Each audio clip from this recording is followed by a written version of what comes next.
Sistem Necromancer, bab 811 sampai dengan 815.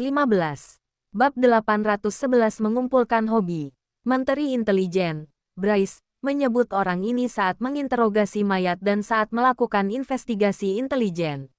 Karena identitas tersamar saat ini tidak dapat dipertahankan lama-lama, lebih baik menyingkirkannya sebelum ia terbongkar. Dan, dilihat dari beberapa tanda, Menteri Intelijen Bryce ini kemungkinan besar adalah asisten yang disewa oleh Pangeran Kedua. Belum dapat dipastikan apakah ia merupakan anggota perkumpulan rahasia atau orang berkuasa dari organisasi lain. Wu Heng berteriak keluar pintu. Seseorang kemarilah. Pintu terbuka dan penjaga di luar masuk. Tuan, pergi dan suruh Menteri Intelijen Bryce datang, kata Wu Heng langsung. Penjaga itu berdiri di pintu dan bertanya dengan ragu. Apakah Anda ingin langsung masuk?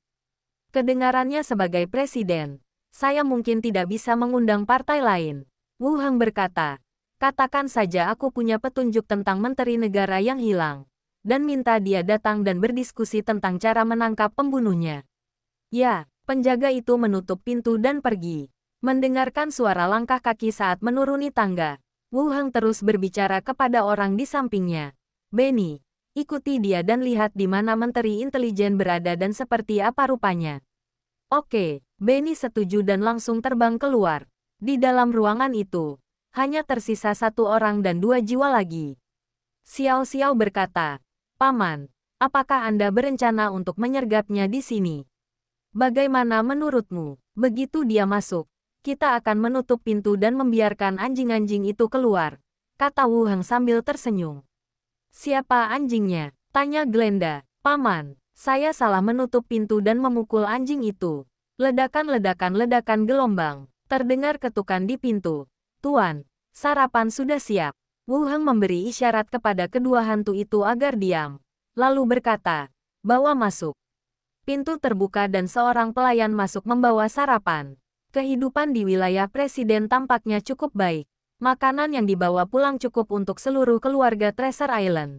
Piring makan diletakkan di atas meja kayu di dekatnya. Pelayan itu tidak berniat pergi dan berdiri di sana dengan patuh. Wu Heng berkata, keluarlah dulu. Nanti ada yang datang. Baik, tuanku. Pelayan itu membungkuk lagi. Meninggalkan ruangan dan menutup pintu. Pintu tertutup. Dan Xiao Xiao menghampiri untuk melihatnya. Wah, dia makannya lahap banget. Beginilah cara hidup kaum bangsawan. Kemewahan dan pemborosan. Di mata mereka, hanyalah cara untuk memamerkan status dan kekayaan mereka, kata Granda. Kamu masih tahu ini. Beberapa cendekiawan telah menuliskannya dalam catatan perjalanan mereka, dan saya membacanya di buku-buku, kata Glenda. Wu Heng melirik sarapannya dan memutuskan untuk tidak memakannya kalau terjadi masalah. Dia mengeluarkan beberapa makanan, membuatnya tampak seolah-olah sudah dimakan, dan meminta para pelayan untuk mengambil semuanya. Wu Heng berkata, carilah sekitar untuk melihat apakah ada sesuatu yang bagus. Bagus. Kedua hantu itu pun bubar dan mulai mencari-cari. Di luar kota, di hutan, seekor citah yang terbentuk dari kabut abu-abu dengan cepat bergerak melalui hutan, berhenti di depan kabin pemburu yang ditinggalkan, dan berubah menjadi seorang wanita yang menawan dan menggoda. Jari ramping, tudung terangkat. Dia mendorong pintu rumah kayu itu dan langsung masuk. Di dalam rumah kayu itu, beberapa sosok lainnya, sebagian jongkok dan sebagian duduk, semuanya memandang ke arah pintu. Viola, kau yang terakhir. Seseorang dari dalam berbicara. Viola menutup pintu kayu, membuat ruangan kembali gelap. Aku datang ke sini secepat mungkin. Ceritakan apa yang terjadi. Tidak seorang pun peduli apakah seseorang datang lebih awal atau terlambat. Seseorang di dekat pintu berkata, tadi malam, para penjaga menggeledah seluruh kota. Ada yang tahu kenapa? Di dalam, seorang lelaki tua memegang tongkat kayu berkata, saya menerima informasi bahwa menteri negara kota telah menghilang. Itulah sebabnya seluruh kota digeledah. Sekretaris negara, orang lain yang tidak mendapatkan informasi itu mengerutkan kening. Seseorang berkata, saya tahu sesuatu tentang menteri negara ini. Beliau seorang perempuan tua yang lulus ujian Ordo Rahasia, mewarisi harta warisan suaminya, dan juga anggota Ordo Rahasia. Apakah itu dilakukan oleh kami? Orang yang menjaga pintu melihat ke dalam. Kemungkinan yang paling mungkin untuk terjadinya penghilangan paksa adalah orang tersebut terbunuh dan jasadnya dimasukkan ke dalam cincin antariksa dan dibawa pergi. Yang lainnya juga saling berpandangan dan memandang satu sama lain dengan curiga. Tak seorang pun mengakuinya. Dan suasana kembali hening. Mereka datang ke sini untuk membunuh pangeran kedua dan orang-orang penting. Jika mereka melakukannya, tidak perlu menyembunyikannya. Itu tidak dilakukan oleh kami. Orang lain berkata, tetapi kota ini sudah menyalahkan kami atas hal ini. Apakah ada orang lain di kota ini yang mengambil tindakan? Selain kita, kandidat yang paling mungkin adalah kota Lentang.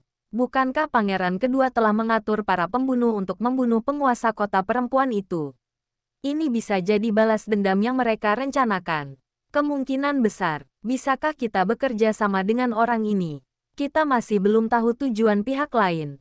Mungkin saja mereka saling berebut kekuasaan dan membunuh seseorang. Orang di pintu berkata, kamu melebih-lebihkan kota Rentam. Pasukan tempur utama mereka adalah pasukan kerangka. Mereka tidak memiliki profesional tingkat tinggi untuk melakukan pembunuhan. Benar. Ku dengar daerah itu sangat terbelakang dan miskin. Sepertinya orang lain yang melakukannya. Saat ini, suara Viola terdengar. Setahu saya, pemilik Treasure Island telah berkembang sangat cepat. Yang lainnya juga memandangnya. Maksudmu pemilik pulau itu akan datang? Ku dengar dia baru level 15. Apa kau punya informasi tentangnya? Viola berkata dengan tenang. Anak ini cukup pintar dan sudah menghasilkan banyak uang. Mungkin dia menyewa seseorang untuk datang ke sini. Itu mungkin, kata pria di pintu. Yang lainnya saling berpandangan. Tetapi tidak banyak keyakinan di mata mereka. Treasure Island terlalu jauh dari sini. Lagi pula, siapa yang mau menerima untuk dipekerjakan dan terlibat dalam hal-hal seperti itu saat ini? Bagi pemilik Treasure Island, hal itu bahkan lebih mustahil. Mereka yakin bahwa dia akan mencapai hal-hal hebat di masa mendatang. Tetapi mengatakan bahwa dia bisa menyelinap ke kota yang sulit mereka masuki dan membunuh menteri-menteri penting adalah perkiraan yang terlalu berlebihan baginya. Melihat tak ada yang bicara, pria di pintu melanjutkan. Begitulah yang terjadi. Teruslah waspada sambil terus mengumpulkan informasi. Dan awasi pembunuh ini. Semua orang mengangguk dan pergi. Istana Kepresidenan. Paman, ada ruangan di dalam yang berisi banyak harta karun, kata Xiao Xiaofei dengan terkejut. Glenda mengikutinya dari belakang dan berkata sambil tersenyum. Ada ruangan di dalam. Seharusnya itu ruang pertemuan presiden ini. Mungkinkah dia pangeran kedua? Lanjut Xiao Xiao. Usia dan penampilannya tidak cocok. Dan tidak mungkin pangeran kedua pergi ke geng untuk menagih uang, kata Wu Heng. Lalu melanjutkan. Bagaimana dengan ruang penagihan?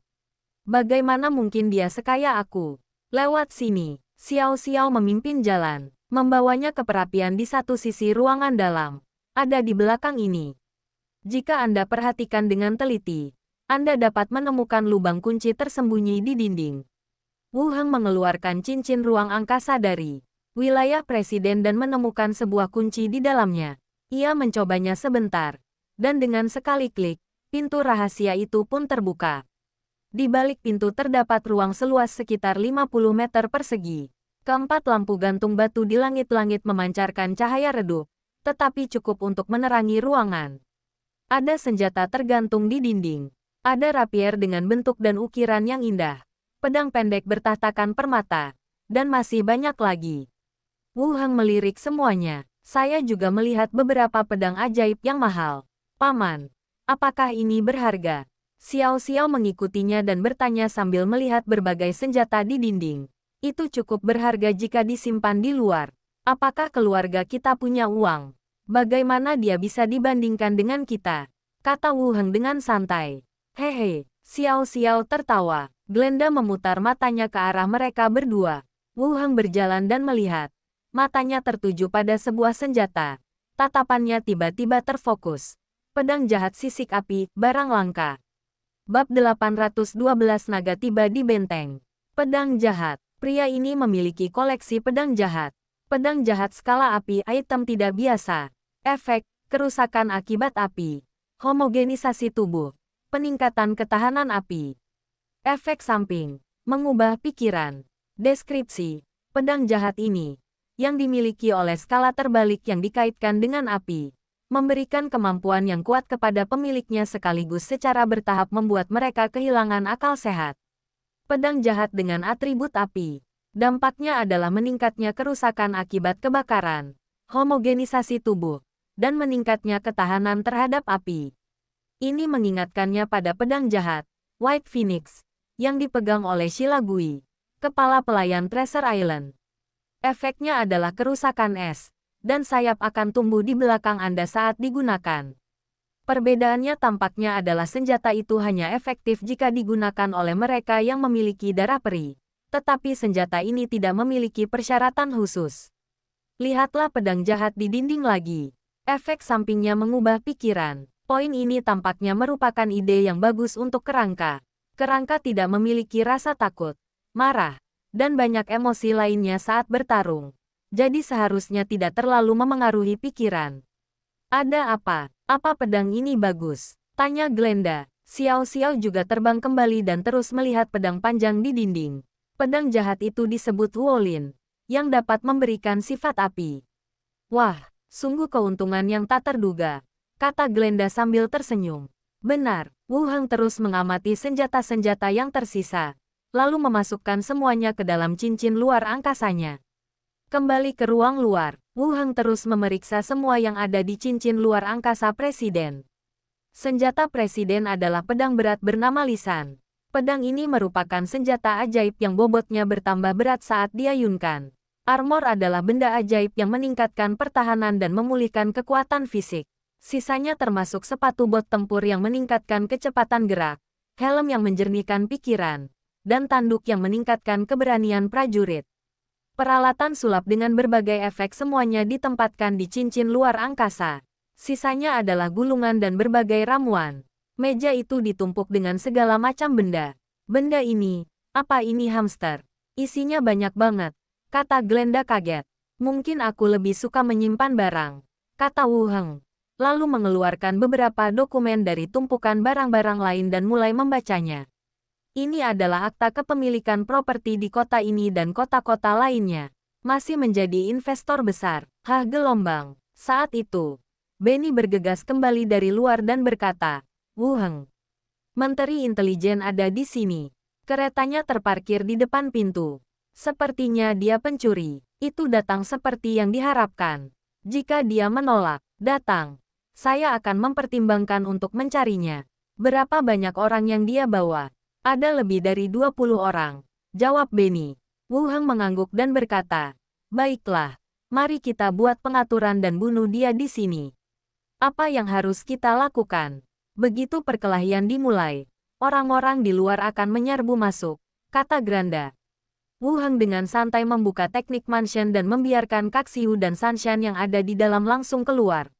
Ia menyerahkan kain kafan itu kepada Kaxiu dan berkata, Kaxiu, kau harus tetap tak terlihat dan jaga pintunya. Pergilah ke ruang dalam. Aku akan membawanya ke ruang gelap di dalam dan kita akan membunuhnya dengan cepat. Kaxiu mengenakan kain kafan dan menghilang dalam sekejap.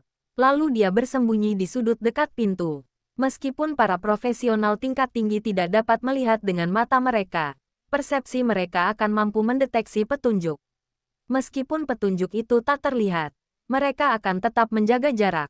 Pada saat itu, terdengar suara langkah kaki di luar pintu. Lalu terdengar ketukan di pintu. Tuan Presiden, Tuan Bryce ada di sini. Biarkan dia masuk, dan kalian semua menunggu di luar. Pintu terbuka dan seorang pria berjubah brokat ungu, dengan garis luar baju zirah dalamnya terlihat samar-samar, masuk. Rambutnya yang berwarna coklat diikat ke belakang. Kulitnya putih, alisnya tipis dan terangkat ke atas, dan tidak ada sedikit pun janggut tipis. Dia masuk dengan ekspresi dingin, dan menatapnya dari atas ke bawah beberapa kali. Kalau kamu punya informasi, langsung saja beritahu aku. Ada nada feminin dalam suara Bryce. Wu Heng berkata, aku telah mengumpulkan petunjuk lengkap yang berhubungan dengan geng angin merah di bagian timur kota. Geng angin merah. Apa mereka tidak memberimu uang setiap minggu? Wu Heng mengabaikan pertanyaannya dan berkata, geng angin merah telah merekrut anggota baru kali ini. Dia pergi ke rumah Panglima kemarin dengan tim pengantar uang. Perlu Anda ketahui bahwa sebagian uang itu telah dikirim kepada Menteri Negara. Karena kau sudah tahu, kenapa kau tidak menangkapnya? Bryce masih menatapnya. Apa gunanya menangkap satu orang? Aku butuh kau bekerja sama denganku untuk menangkap sisanya. Atau memastikan identitas mereka. Kata Wu Heng menatap pihak lain. Kapan tim pertahanan kotamu menjadi ahli dalam hal-hal seperti ini? Tanya Bryce sambil menyipitkan mata. Mereka mengancam semua orang di kota. Tidakkah menurutmu lebih baik menangkap mereka sesegera mungkin?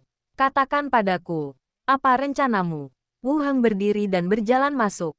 Ikut aku. Aku sudah menyusun jaringan hubungan yang detail di sini, yang juga melibatkan beberapa pejabat di kota ini. Jadi aku butuh bantuanmu. Bryce ragu sejenak, lalu berdiri dan mengikutinya. Wu Heng berjalan ke pintu ruang rahasia, mengeluarkan kunci, membukanya, dan masuk lebih dulu sambil berkata, kota ini telah disusupi dengan sangat serius. Bryce berdiri di pintu, menatap ruangan tertutup di dalamnya, tanpa niat untuk masuk. Kamu bilang, tiba-tiba tubuhnya tersandung tak terkendali dan langsung masuk ke kamar pribadi. Pintunya tertutup, di dalam ruangan yang remang-remang itu. Dua sosok berdiri di depannya, menatap lurus ke arahnya.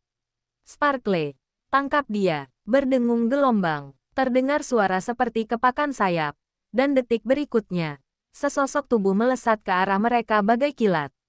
Wajah Bryce berubah drastis. Ia mencoba menghindar, tetapi tubuhnya tiba-tiba tercekik. Sudah berakhir, bang gelombang. Aku hanya merasakan tubuhku ditekan ke tanah dalam sekejap. Dia dengan panik meraih belati di pinggangnya. Tetapi tinju lawannya mengenai dadanya seperti palu besar di bawah roda. Wu Heng berdiri di belakangnya, memegang tongkat yang terbuat dari tulang belakang. Sinar penyakit, sinar pelemah, dan cedera. Serius semuanya ditembakkan dan menembus tubuh lawan. Mata Bryce terbelalak tak percaya. Seorang profesional jarak dekat tingkat tinggi. Ahli nujung. Kok dia ada di sini? Kok dia presiden? Brengsek, klik gelombang. Terdengar suara tulang patah dan darah menyembur keluar dari mulut. Sial.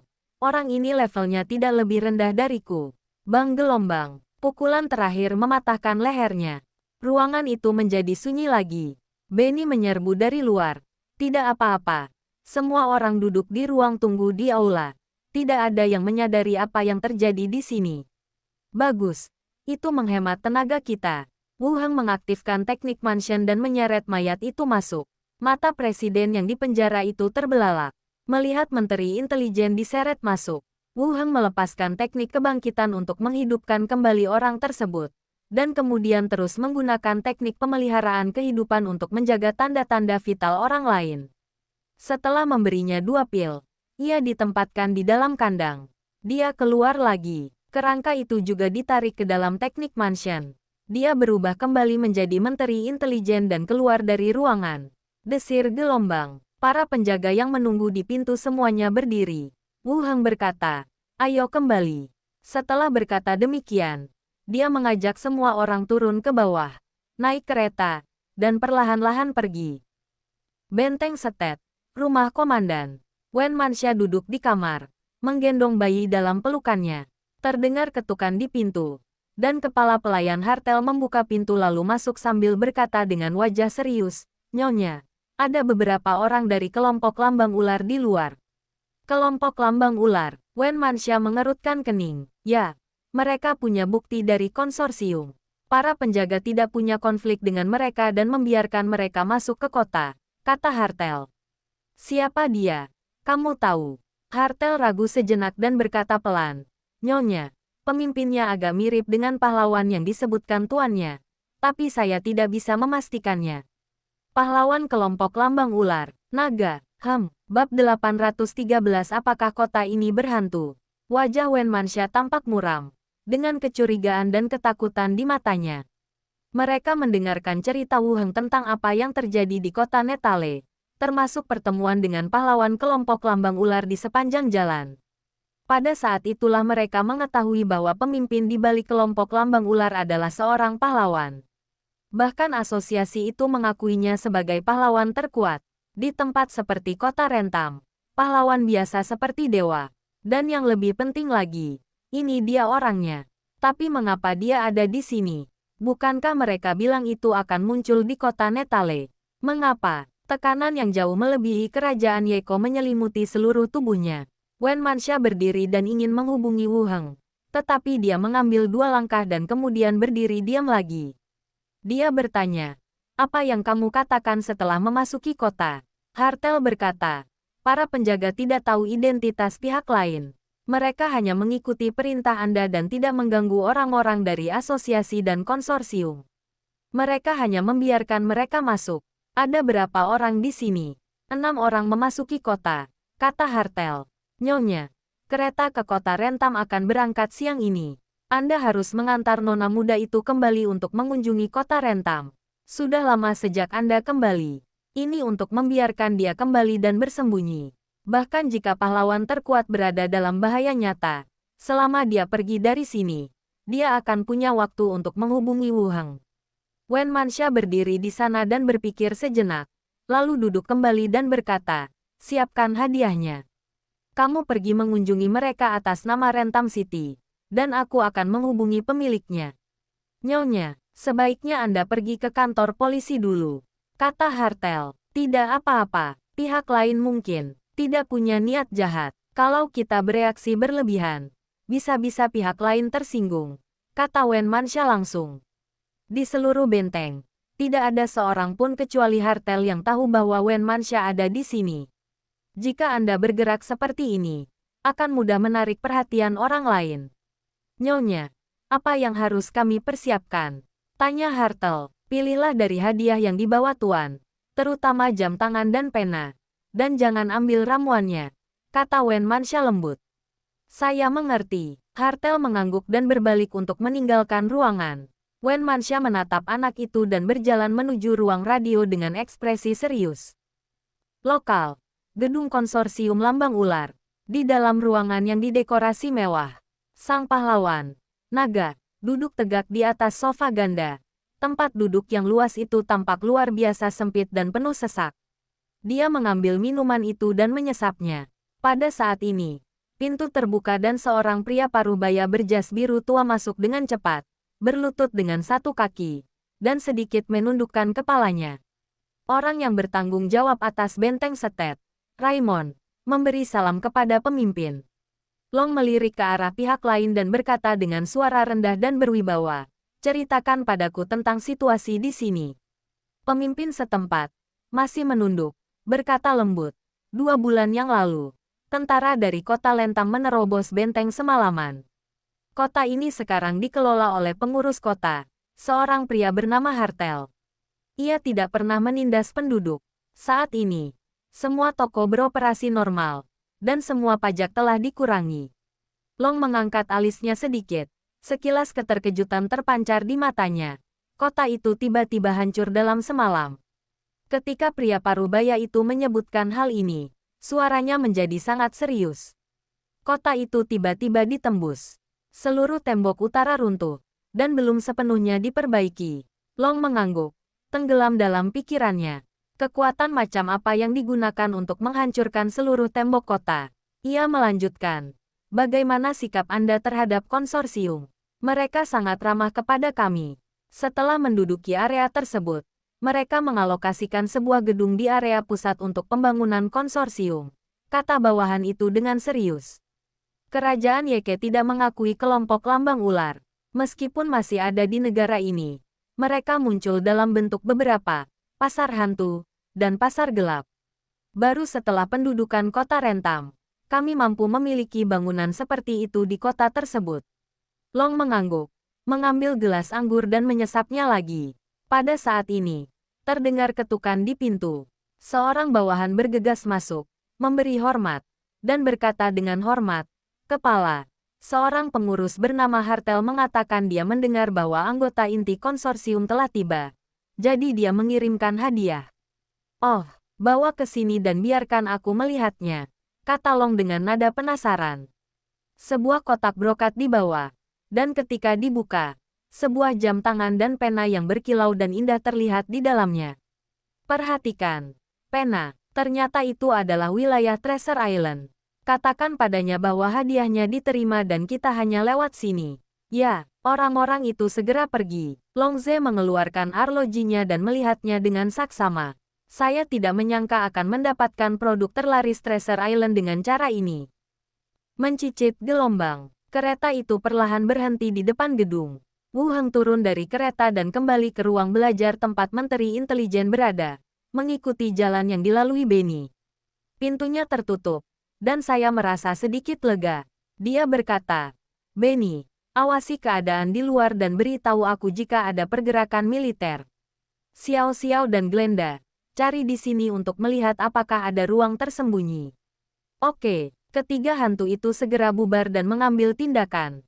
Wu Heng membuka laci dan rak buku satu per satu, dan mengeluarkan semua informasi di dalamnya. Dia memang Menteri Intelijen, yang mencatat berbagai informasi arsip.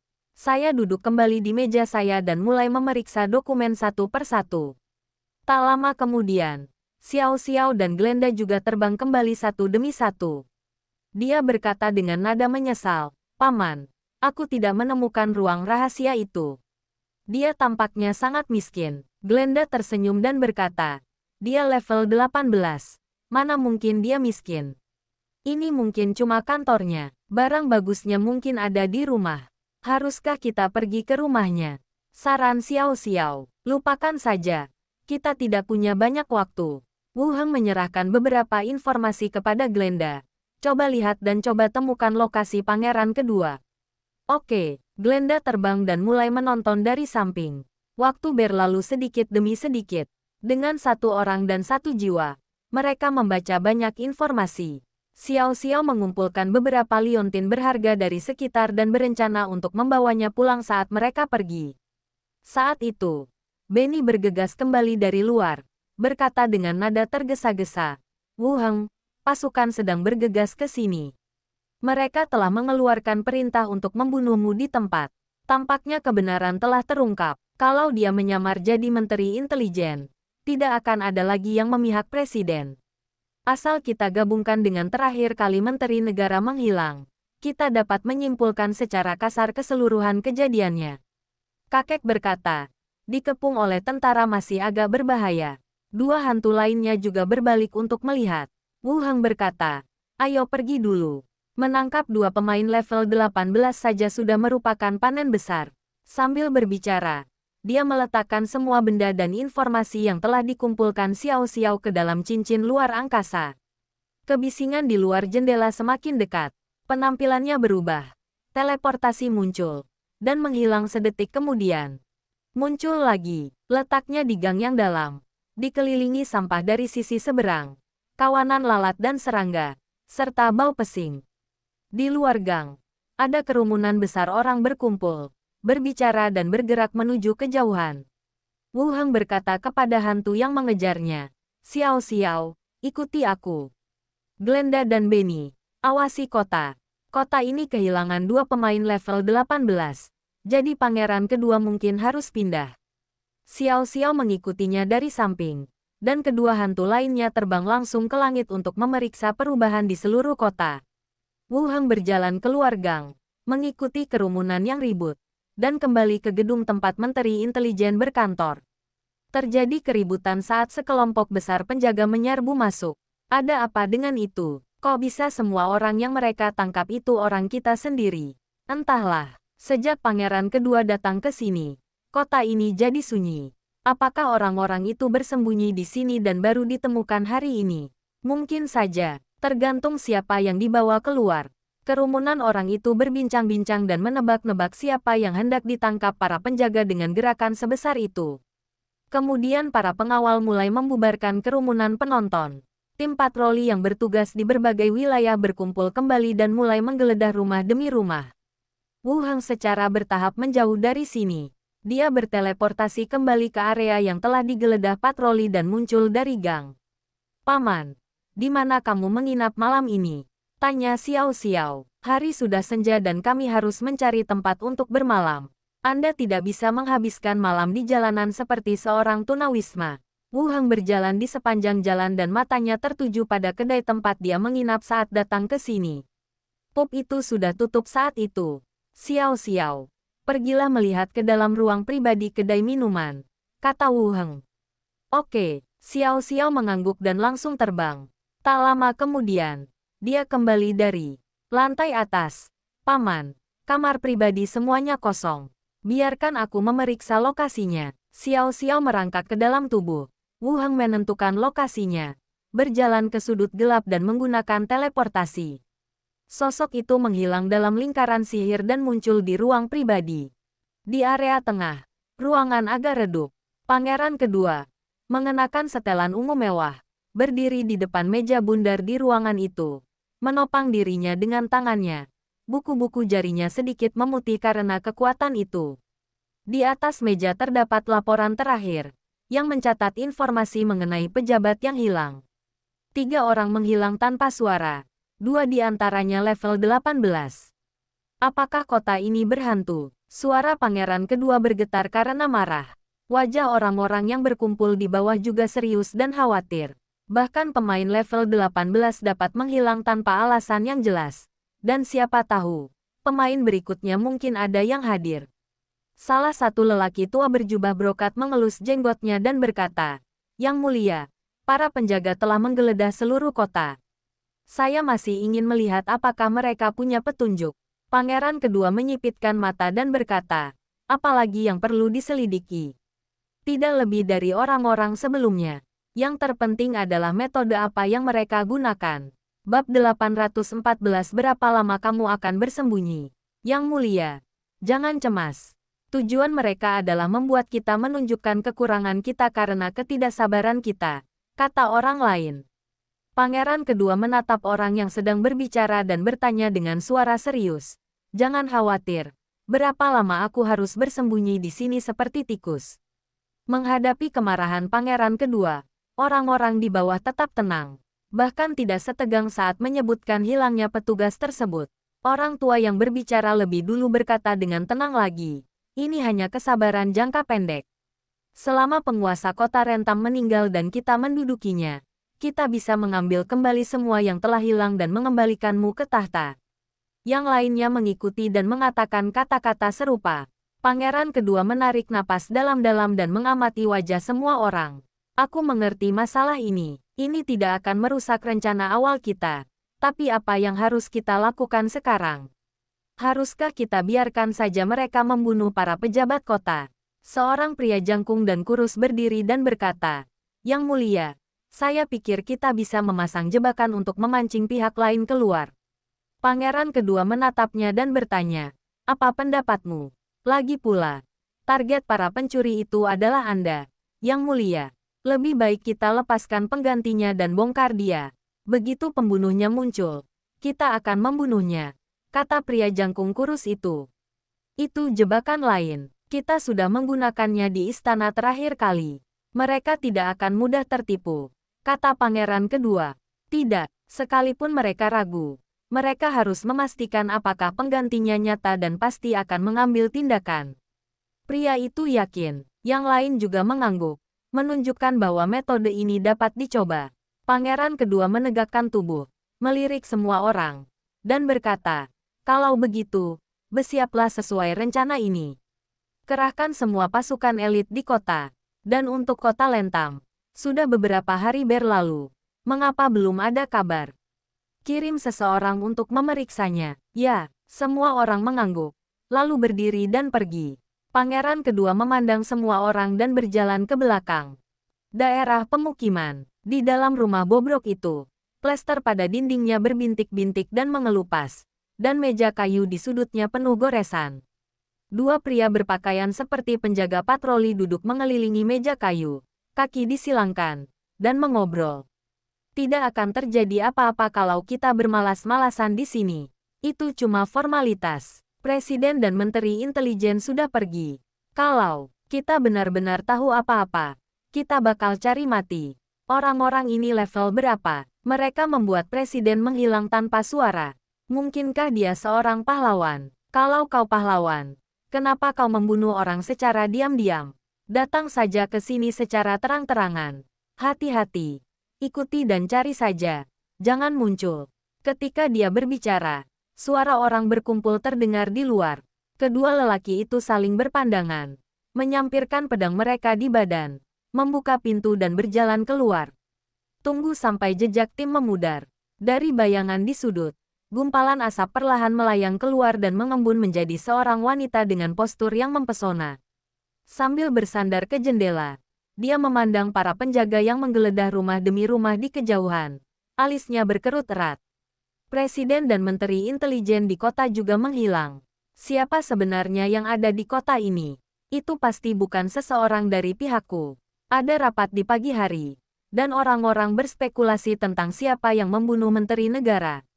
Sore harinya, 2 orang lagi menghilang, dan semuanya adalah profesional tingkat tinggi. Pihak lainnya bahkan lebih menakutkan dari yang mereka duga. Kuharap itu bukan milik anak itu. Di ruang pribadi yang redup, karena kota itu, tidak ada orang luar yang menginap di kedai itu. Selama Wu Heng tidak membuat terlalu banyak keributan, seharusnya tidak ada masalah untuk menginap di sana selama 1 malam. Duduk di dekat jendela dan menunggu sebentar, Glenda dan Bernie terbang kembali dari luar.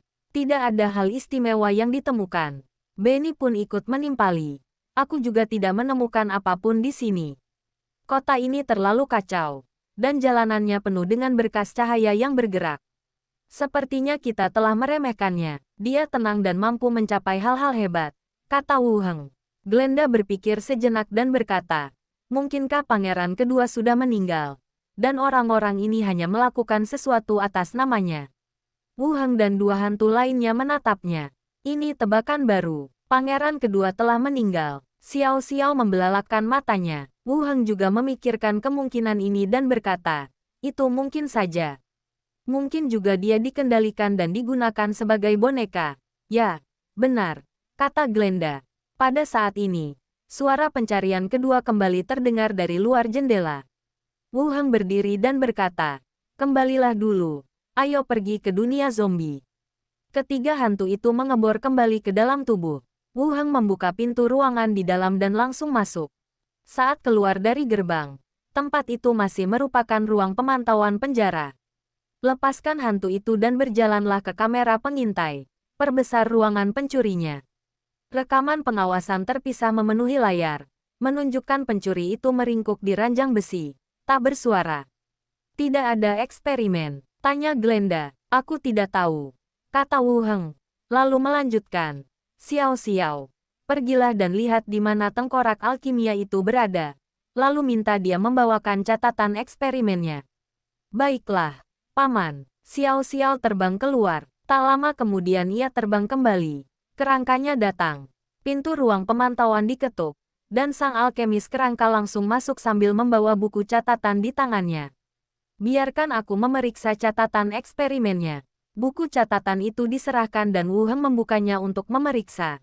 Dia melewati percobaan pada hewan biasa dan matanya tertuju pada catatan kamar 202, asrama tunggal. Di depan adalah level dan kondisi fisik pencuri. Berikut ini adalah rekaman percobaannya. Pada pagi hari, setelah meminum inti mayat tingkat pertama, target memperlihatkan tanda-tanda yang jelas sedang melawan rasa sakit. Kulitnya membiru dan matanya merah. Setelah 10 menit, kondisinya membaik. Dan setelah setengah jam, kembali normal. Pukul 8 malam, dosis kedua inti mayat tingkat pertama diambil. Dan gejalanya sama dengan dosis pertama. Namun pemulihannya lebih cepat. Hanya ada 2 rekor secara total. Lagi pula, baru 1 hari berlalu. Wu Heng melirik tengkorak alkimia. Metode percobaan yang digunakan pada pencuri adalah dengan mengambil inti mayat alih-alih menyuntikkan virus. Metode percobaan ini sesuai dengan percobaan Raja Mayat. Ketika Raja Mayat dibudidayakan, ia diberi makan inti mayat. Bagaimana kabarnya? Tanya Glenda. 2 hantu lainnya juga melihat ke atas. Wu Heng berkata, kami memberi mereka inti mayat setiap pagi dan sore. Tetapi kadar dan antibodi mereka tinggi. Jadi mereka tidak menunjukkan tanda-tanda berubah menjadi zombie. Xiao Xiao berkata, aku harap dia tidak akan mengembangkan kekuatan super dengan memberinya makan. Mungkin, kata Wu Heng. Glenda juga memeriksa catatannya dan berkata, kalau itu tidak berhasil, suntikkan saja virusnya. Kemampuanmu tidak terkendali. Dan kalau kau benar-benar membangkitkan seseorang yang spesial, itu bisa berbahaya. Benar sekali, kata Wu Heng. Besok kita akan menyuntikkan virusnya. Beri makan inti mayat terlebih dahulu untuk membangkitkan kekuatan supernya. Mungkin kerangka yang telah ditransformasi akan lebih kuat nanti. Namun untuk saat ini, saya akan terlebih dahulu mengolah beberapa kerangka level 20 yang dapat dikendalikan dan tidak terburu-buru dalam percobaan kekuatan supernatural. Sang alkemis kerangka mengangguk dan mengisi ulang rencana untuk besok di buku catatan. Ayo pergi, kita masih punya 2 target percobaan. Ayo kita bereksperimen bersama besok, kata Wu Heng langsung. Keluar dari ruang pemantauan, mereka datang ke area penjara bersama-sama. Wu Heng membuka teknik mansion, memperlihatkan presiden dan menteri intelijen yang dipenjara di dalam sangkar besi. Ketika mereka melihat Wu Heng muncul, ketakutan dan kecurigaan muncul di mata mereka. Mengidentifikasi dengan cermat penampilan Wu Heng saat ini, menteri intelijen berteriak, "Kamu Wu Heng. Wu Heng dari Pulau Harta Karun. Wu Heng, kau, beraninya kau menyerang kami." Presiden pun bereaksi dan berteriak. Pikiran Wu Heng bergerak. Lalu 2 telapak tangan muncul dari udara tipis di dalam sihir rumah besar, menamparkan wajah kedua lelaki itu bolak-balik. Suruh mereka diam sekarang juga. Bawa mereka keluar. Kak Xiu dan Sanshan berjalan keluar bersama mereka berdua. Wu Heng, kamu dari asosiasi. Tahukah kamu konsekuensi penculikan seorang menteri negara? Sesuai aturan di antara para bangsawan, aku dapat membayar imbalanku sendiri sebagai ganti kebebasanku. Keduanya didorong dan disenggol, sambil terus berbicara dengan keras. Masuklah dan jangan cari masalah. Wu Heng membuka 2 sel di dekatnya dan membiarkan kerangka itu masuk. Di sel 202, pencuri itu tetap bertahan di sisi gerbang besi. Matanya terbuka lebar, mendengarkan percakapan di luar. Dia benar-benar menangkap orang itu kembali. Bab 815. Bagaimana kau bisa tertangkap begitu cepat?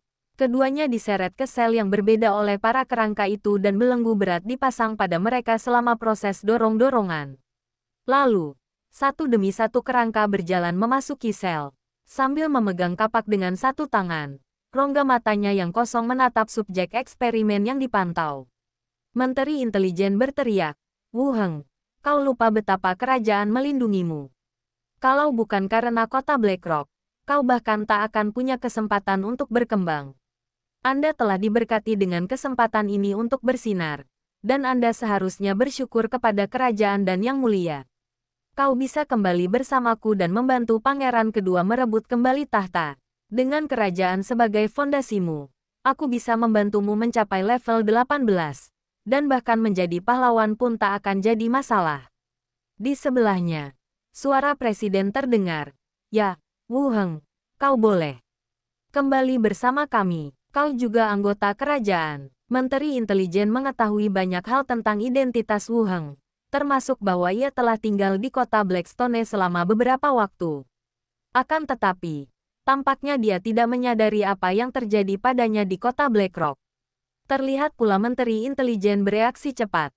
Dia mengetahui hubungannya dengan kerajaan Yeko dan mencoba meyakinkan dirinya untuk membantu pangeran kedua merebut kembali tahta.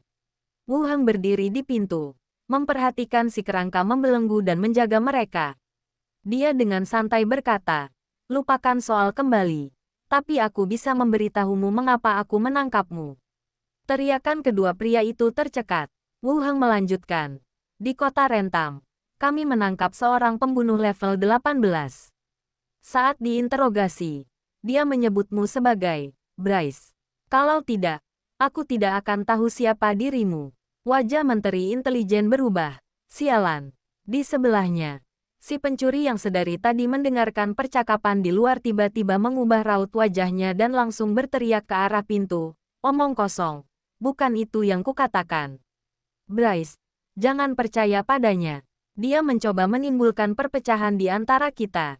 "Wu Heng, berhentilah menggunakan trik ini." Pencuri itu berkata dengan keras, dan suaranya datang dari sebelah. Wu Heng mengangkat bahu dan berkata kepada 2 orang yang baru saja masuk, "Ngomong-ngomong, dia ada di sebelah." Menteri intelijen dan presiden sama-sama menyipitkan mata. Tampaknya rencana Rentam City telah gagal sejak lama.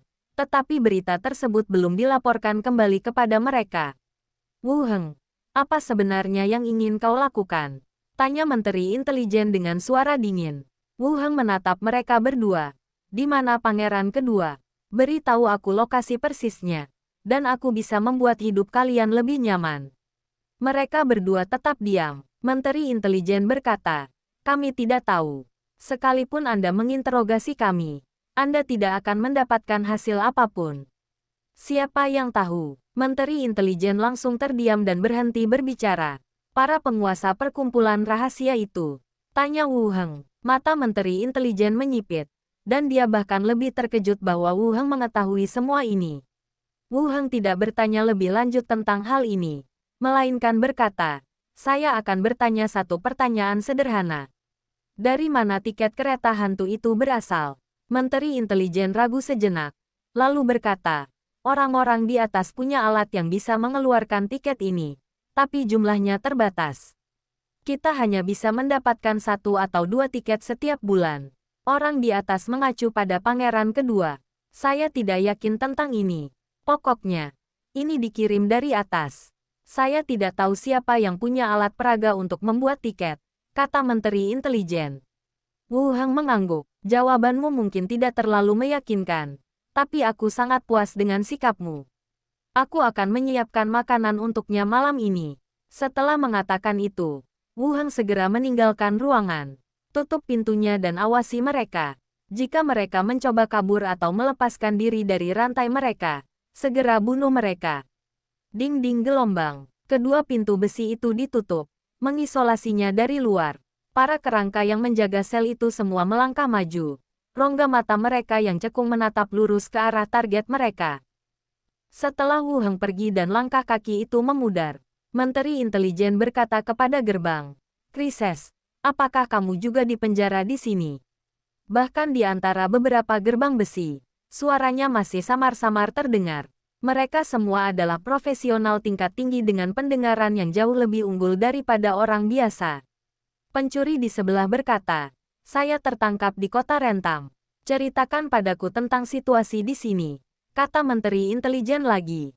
Pencuri itu menarik napas dalam-dalam dan berkata, ini markas penelitian ahli Nujung. Terkadang kau bisa mendengar auman dan perlawanan hewan. Aku menduga ini di sekitar kota Rentam. Ada banyak kerangka yang menjaga bagian luar. Di mana kau ditangkap? Kota Nirali, kata Menteri Intelijen. Bagaimana mungkin? Dia masih di sini tadi malam, kata pencuri itu dengan keras. Nada bicara Menteri Intelijen tetap tenang. Dia pasti menggunakan tiket kereta hantu. Dia sangat khawatir tentang ini. Pencuri itu masih berkata, tidak, maksudku, kalau kita pakai kereta hantu untuk bolak-balik, itu akan memakan waktu lama. Ada apa dengan kalian berdua? Tidak termasuk perjalanan. Mungkin dibutuhkan waktu kurang dari setengah hari untuk tinggal di kota Nirali. Jadi mereka menangkap 2 orang level 18.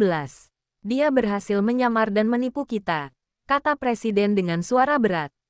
Dalam seni rumah mewah, mereka membicarakan aspek ini dan menganalisis metode penyamaran satu sama lain.